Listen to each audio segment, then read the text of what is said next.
Are you seriously going to eat, you fat blibbity blabbity blob? I mean, then somebody might be like, Continual. why would I want to start this?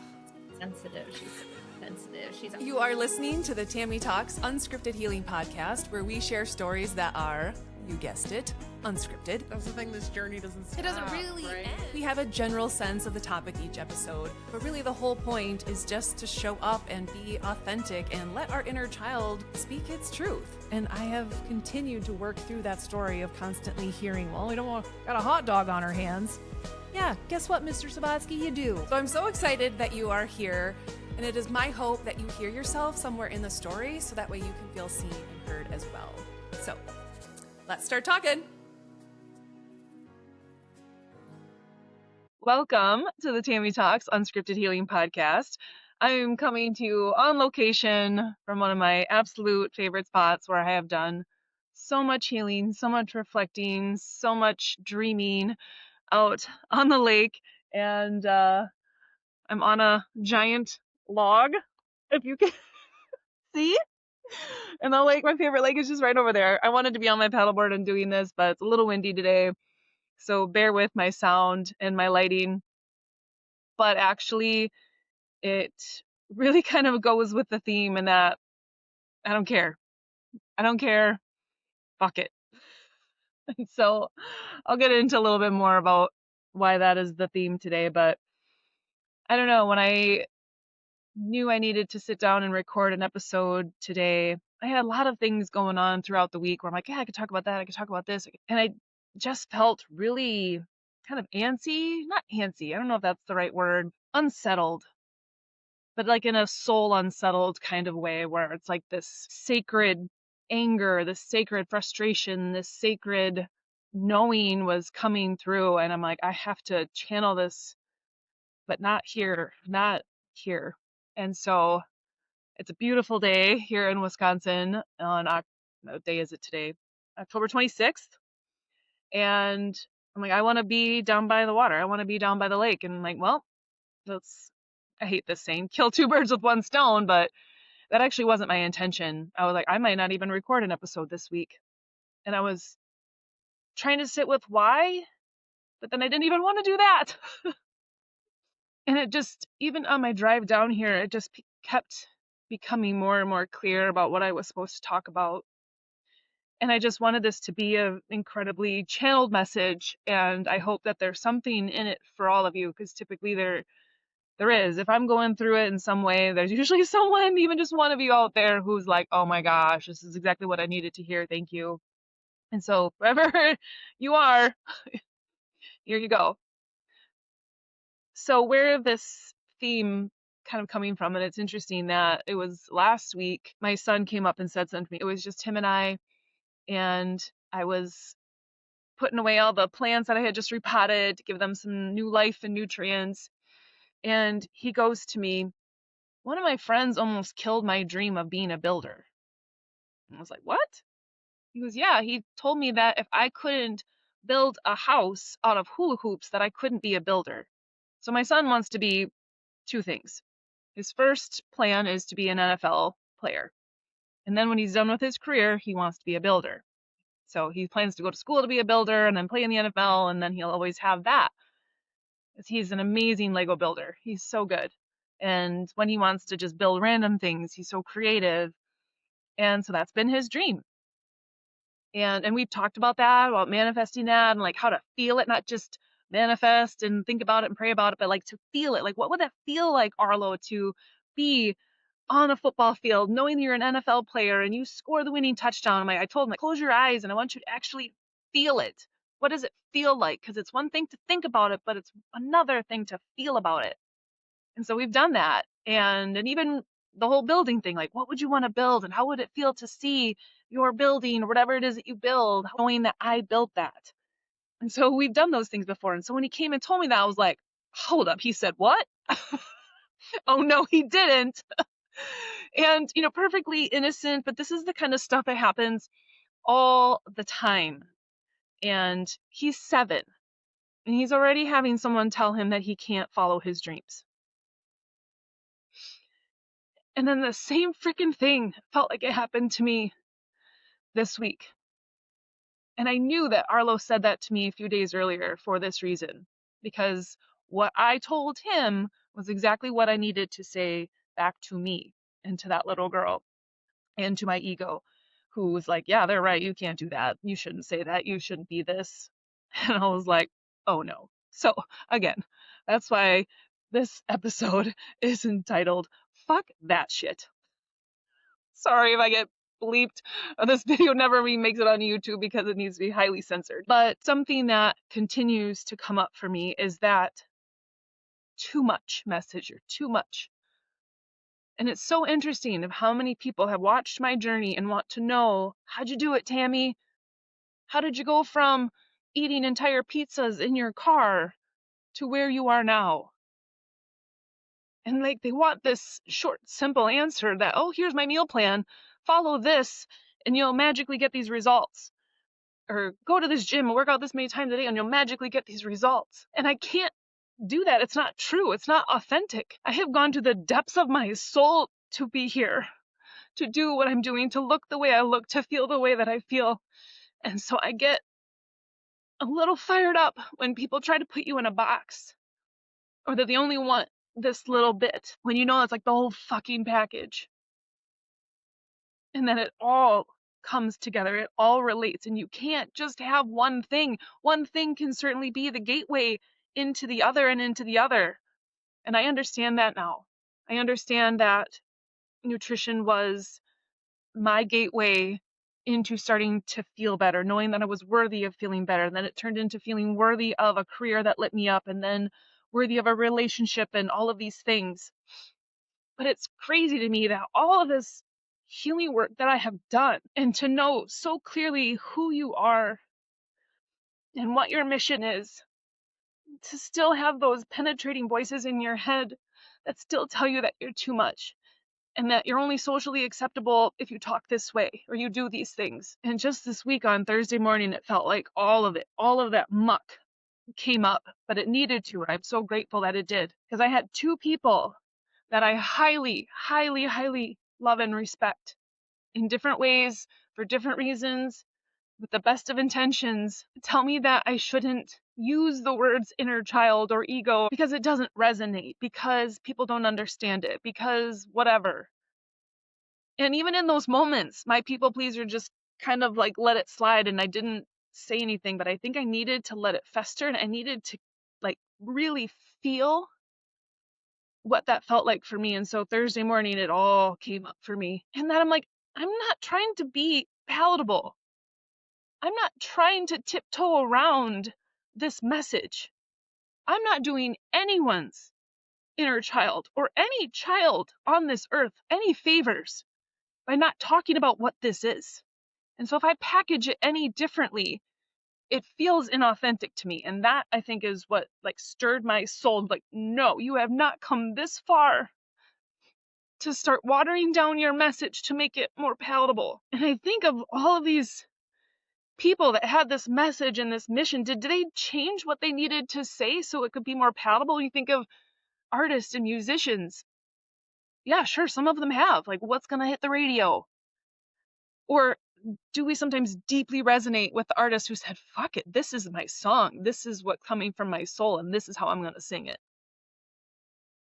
And I recognize that there may be some times where I need to, maybe phrase it differently or word it differently to at least get people to open themselves up so their ego doesn't shut me down immediately. Kind of like when you know that maybe you shouldn't swear in a business meeting. I love to swear. Shocker! Because to me, it's a sentence enhancer, okay? I'm a very passionate person, and sometimes those words just give it that little extra. But I know enough, I'm professional enough, I'm mindful enough to know when to use those words. And this is my podcast, and I'm going to do what I want on it. But I know in certain settings, that's not what you do. And so I've sat with, is that the same thing here? In that I know when to use it and to talk about it. And I'm still kind of sitting with that. But for the most part, no. The most part, I want inner child work and people to understand ego so clearly that it's just common knowledge. that everyone knows that they have an inner child within them, that everyone knows that what they do impacts their children, who will then have their own inner child. Because I see it. I can't not see it. I was at my daughter's volleyball tournament yesterday, and I can't shut this off. So I'm watching these girls out on the court. Every time they do something good or every time they mess up, and who do they immediately look at? Their parents. And then I look at their parents and I see their facial expressions and their energy, because they don't need to say anything from aside the court. That kid knows, did I disappoint mom or dad just now? Did I make them proud right now? And if we don't look at our stuff and understand what we're doing, that has lasting impact. Lasting impact. And I saw a dynamic between a family who, an incredibly sweet and loving family, they were all there supporting their daughter, right? But the tension and the frustration and the passive aggressive undertones, it was all like, well, they didn't hear me, I'm talking under my breath. Oh no. You can feel it, and then you could see it as the girl's coming off the court because she was upset because she got rotated out and it felt like forever that she got back in, and then her mom wanted to go talk to her, but then the dad didn't think that she should, and then he wanted to talk to his daughter about her attitude right after the game, and her energy when she came and he told her that, the biggest eye roll and huff and puff and sigh you could possibly imagine. And I was like, oh my God. This is inner child work. Call it whatever you want to call it. But you could see so clearly what was happening there and what needs to happen there. And again, an incredibly loving, well-intended family. But you can see the patterns that were happening, the conditioning that was being done, the wounds that were being created. And so I don't feel like I need to water down this message. And actually, on my 40th birthday, when I went to Sedona for my own solo retreat to kind of honor what I knew was going to be a new chapter and phase of my life, I got to meet with all these amazing people. It was like a little scavenger hunt of my soul. And each provider like gave me another little piece of it. And one of them was an astrologer, and she pulled out my birth chart, and I didn't understand it.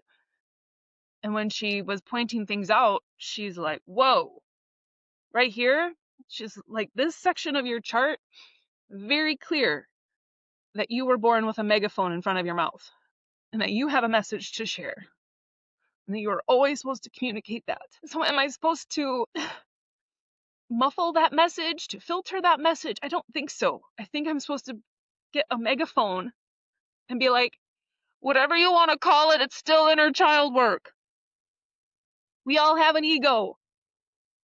I'm here to help you understand it and to work with it, to bring awareness to it so you can do something with it, so you can take ownership. Because I'm tired of seeing parents walking around unhealed and projecting their stuff onto their kids. I'm tired of seeing grown-ass adults who haven't taken ownership of their stuff continue to project it onto our generation.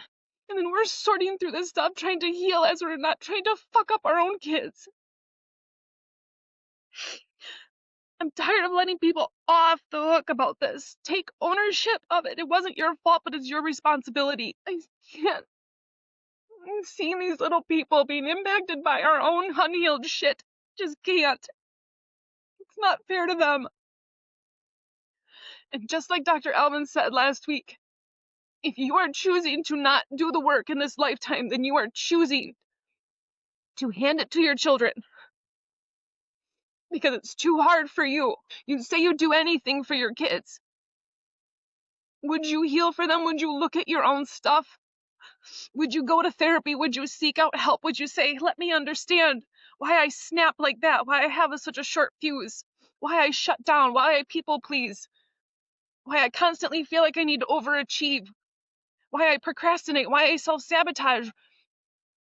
Can you start asking someone those questions so you can figure it out? Because while those two people that I love dearly and respect dearly have the absolute best intentions for me and the people that they are also trying to help, it felt like a too much message. You're still too much, Tami, and we only want these parts of you that are socially acceptable. And here's the thing, if you are in situations like that, and maybe it's a job where you feel like, oh, okay, I can only show this part of me, but yet there is something in your soul that's like, but this is all of me. Then you need to go out and create it. Then you need to go find a way. You need to stop waiting for permission from other people. And I think that's what hit me is I've been waiting for permission for people to be like, it's okay to be exactly who you are and all that you are. And I just was like, I'm done. I'm done waiting for permission. This is the way I eat. This is the way I work out. This is the way I nurture my soul. This is the way I heal my inner child. This is how I feel my feelings. Take it or leave it, but this is all of me. And so I just felt so compelled to share whatever this message is that I feel like people pleasers surrendered. Where I'm like, I'm no longer going to package up who I am, how I speak, how I move, so other people feel comfortable. I'm either going to inspire you or I'm going to trigger the you know what out of you, and I'm okay with either. And I'm sure a lot of you have already clicked off, and if you have, you obviously didn't hear that part. But I want you to look at areas in your life where are you still dimming? Where are you still feeling like you're boxed up and people are still telling you how to act and who to be, or where you're still people pleasing to make other people feel comfortable?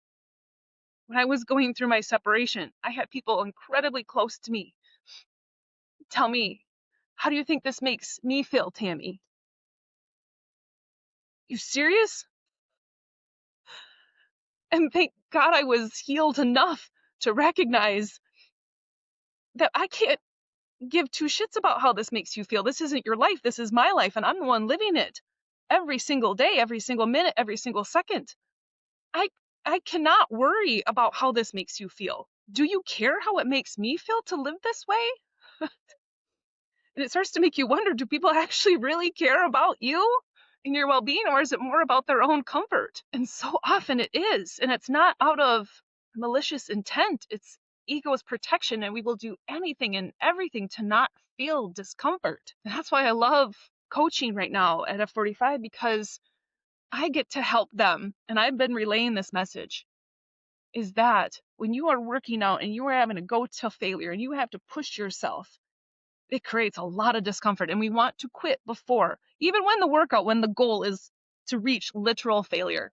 It's still really hard for people to get there because it feels so uncomfortable, and because it's like surrender, right? You are losing a sense of control when you get that far to reach failure. And I'm like, this is so much more than a workout right now, everyone. You are training your nervous system to learn how to sit in the discomfort. And when you leave here, there's going to be a lot of times when you feel uncomfortable in your own emotions, in certain situations, at work meetings, in an argument, with your own feelings and emotions. How are you going to be able to sit in it if you immediately feel like you have to run and escape as soon as something gets hard? And so working out is the perfect metaphor for this. Just because you get to failure on that last rep, and it's like, you look around and, oh, I'm still safe. I'm still safe. And that's the exact thing that we need to train our bodies when we're in those tough situations at work, at home, is how can I continue to feel safe and find safety from within? And it was so interesting. I had a discovery call with someone earlier this week, and just asking questions like, so it's all in your head? And I kind of paused and I chuckled. And I'm like, no, we've said that for so long. Oh, it's just in your head. No, it is in your body. It is in your entire body, in your entire nervous system. Feels it and reacts to it. There's a reason there's a book called The Body Keeps the Score. And so when you react a certain way, it is coming from this deep subconscious of things that many of you have likely suppressed, but your body remembers. And I have loved seeing some of the people there recognize when they feel really triggered, to be able to sit with that, like, ooh, why did I feel that way when I was pushed to failure, or when I was in a resistance band or something like that, and to really sit with that. And maybe there was a time like just feeling restricted, feeling confined, whether that was physically or just emotionally suppressed, to be able to honor those things. And how can we allow ourselves to sit in that discomfort of knowing that you are going to piss a lot of people off and you're going to make a lot of people uncomfortable when you do the thing that you know you are meant to do. And it's likely going to go against all the things that we were taught. But I think that's the point. And it feels like that was what I needed to experience this week.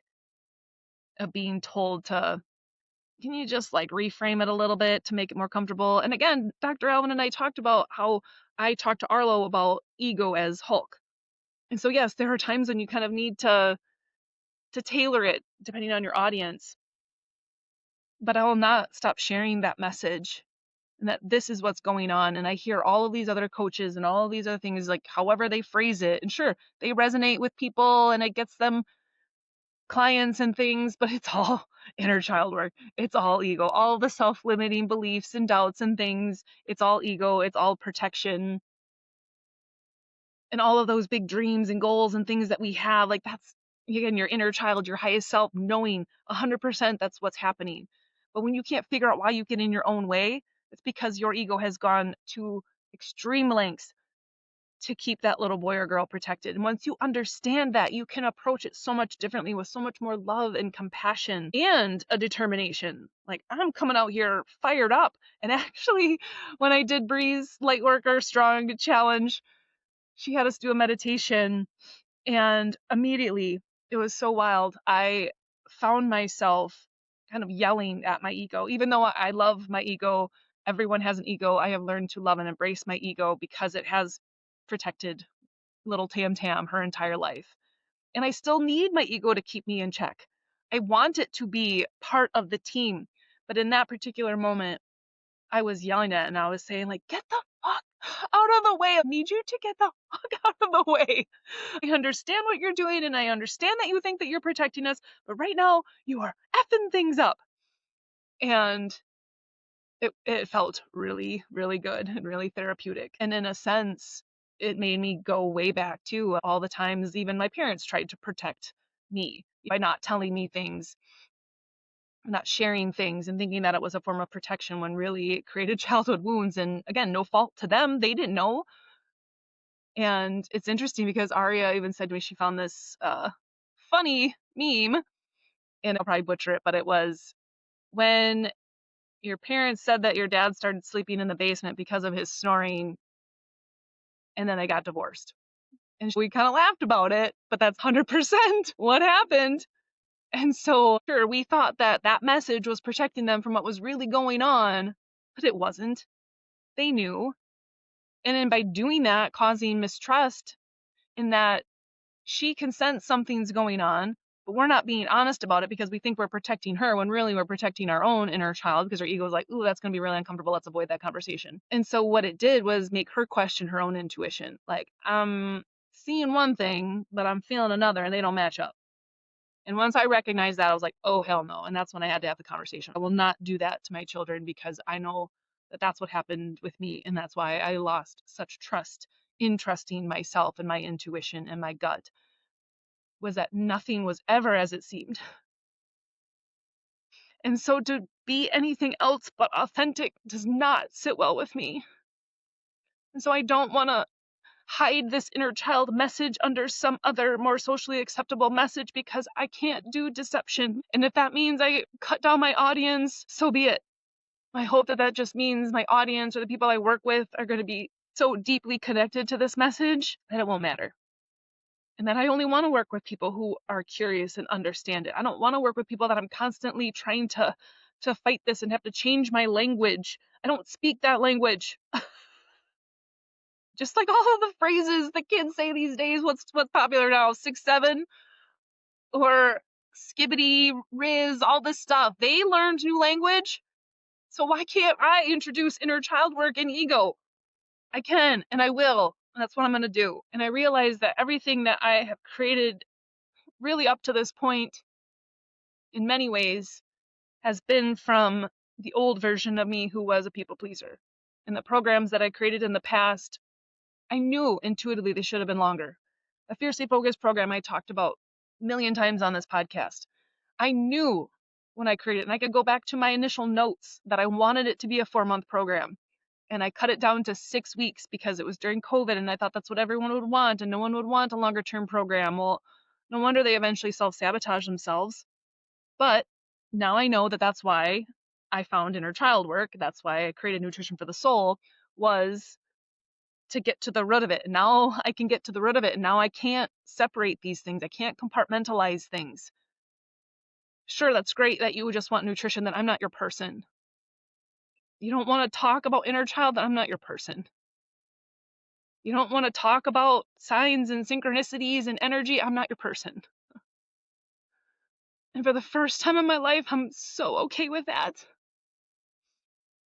Because while you might be too much for somebody, you are going to be the perfect person for someone else who needs the exact medicine that you have. And I am not withholding the forms of medicine that I have found that have worked for me to anyone that wants that help, to anyone that wants that guidance, to anyone that wants me to hold their hand through this.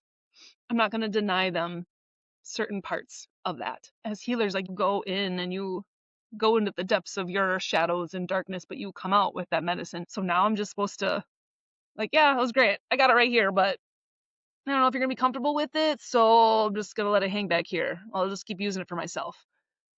And that's kind of what this last few months have felt like. And maybe it's because of being at F45 and feeling really well respected for the work that I have done. And it shows physically, and that's what people notice first. But if I only gave you the nutrition and the workout part of it, I would be doing you a complete disservice, because it has been so much more than that. So much more than that. And again, and if that's all that you want are those two components, then I'm not your person. And so when I think about going back to Arlo, and when you think about not even just the outside people that tell you that you can't do something, or you should do it this way, or you should do it that way, you have to really get in touch with your soul and the feelings that are stirring within you. And does that feel right? Because I've searched for outside validation for so many years, and this is typically like, I want that person who has earned more than me, that has done more than me, that has more impact than me. I want them to tell me what to do, right? Because that feels safe. But this time I'm like, I don't need that. I don't want that outside validation. I have to follow what is true for me and my soul's calling and what God put me here to do. And when I thought about what would it be like to water down this message, none of that sat right. And it was very clear what I needed to do. And that is to share this and to get a freaking megaphone if I have to. So Arlo, you can be a builder. You don't need to build a house out of hula hoops. Well, I am back because my internet connection, oddly enough, being out here on a log, was not stable. But I saw the most of it recorded, so it was exciting and awesome. And again, I don't care that this is probably the lowest quality video that you'll get, and that I'm out on a log and the sun is beating down on my face and my cheeks are getting red. But I left off by sharing this message to my son Arlo by saying, you don't need to build a house out of hula hoops in order to be a builder. Who says that you have to use those materials to build your dreams, and that you can build it the exact way that you want with the exact materials that you want to build it with? And don't let anyone tell you how to build your dream, or let anyone take that away from you. And everything that I said to him is exactly what I needed to say back to myself when I felt all of those emotions come up earlier this week and even this morning sitting here, is that if this is my dream, I'm going to build it in the way that I want to, the way that feels authentic to me, and not have anyone tell me what to build it with, how to build it. I can take advice and things, sure, but not to see that as the end all be all, and that I can take in that information, but then I need to be able to sit with it and kind of sift through what feels true for me, what feels authentic to me. And when those messages that I received didn't feel authentic to me, I knew that they weren't for me, and that perhaps I need to build this dream in the exact way that I was always meant to, and to not do it from my people pleaser, where I'm trying to make everyone else feel comfortable. What's the timeline that would feel right for them? And like, no, how would you create this, knowing what you know now, knowing the journey that you have been on? Because I have shared my entire journey for 10 years, and I haven't wavered. I haven't stopped. I've been consistent AF on this journey with all of the things. And so many of you have been there from the start, and you have witnessed all of it. And so I couldn't feel more confident in my approach, in what I have learned, in how I share it. The only times I have ever doubted that is when other people have made me doubt it and have questioned me. But how could I be standing here today, feeling how I feel, looking how I look, being in the situation that I'm in? And yeah, there's certainly things that I still absolutely need to work on, and I'm doing that. But part of why I've held myself back or gotten in my way is because I'm still trying to people please when it comes to my business. I'm still trying to create what I think other people want and need when I know to my core what those components are. And instead of trying to piece it all together or compartmentalize it in a way that feels socially acceptable, no, I'm not doing that anymore. And I know the right people will gravitate towards the work that I'm doing and how I'm doing it. And those are going to be the perfect people to work with. And so again, while you may be too much for some people, you're going to be perfect for others. So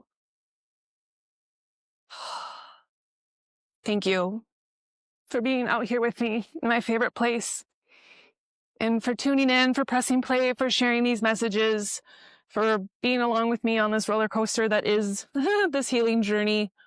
And hopefully this was the message that I needed to share. Like, I'm not silencing myself. Even when I'm out here. Whew, that felt good. That felt good. I love inner child work. Please just be you. You will never fit into everyone's boxes. Again, you are going to trigger so many people, but you are going to inspire so many others when you just are authentically who you are and show up as the most authentic version of yourself. That is the highest vibration, higher than love. And today I'm choosing to be authentic. And in doing that, loving myself even more. So thank you for hanging with me and for sharing this energy exchange with me. And maybe I'll come out here more once I get this technology figured out and don't fall off a log. Until then, have a great week, everyone. And please, please, please listen to what your inner child is telling you. Get outside to help you listen, because he or she is there and they are trying to send you a message of what needs to be healed, but also what is stirring inside of your soul.